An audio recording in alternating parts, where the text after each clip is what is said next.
Nasi lele tu kan? Nasi lele nak ayam apa? Ayam goreng ke ayam kicap? Campur lah. Nasi ayam campur boleh.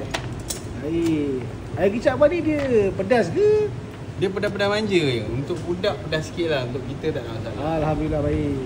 So set ni set default dengan timun, gulai dengan sambal lah. Ada sambal dengan gulai. Sambal okey ke? Boleh? Sambal boleh ya. Ni dua ni tambah je sekali ya. Dua ni sekejap boleh? nanti saya bagi tahu. Gulai boleh ya? Boleh? Ini special. Ni gulai lele kita. Okey, untuk telur RM1.5 nak Boleh, sini lah. Satu telur. Untuk bobis ala kad RM2 saja. Boleh dah bang? Boleh ya. Lebih apa? Daun kari Ada daun kari. Okey, sebelum tambah ala kad tadi, ayam, sayur, sambal dengan gulai RM8 saja. Oh, yang basic dia. RM8 saja. Bang, yang tu apa bang? Yang ni lah teknik kita masak kita. Teknik masak kita lain sikit lah.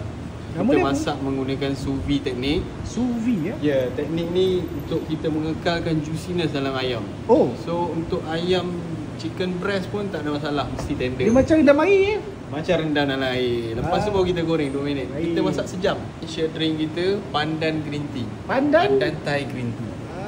Sedap, manis. Ini RM4, manis-manis, ada bau pandan wangi sikit. Habis bang buka kedai pukul apa bang? Lele ni? Kedai buka 11 pagi sampai 9.30 malam.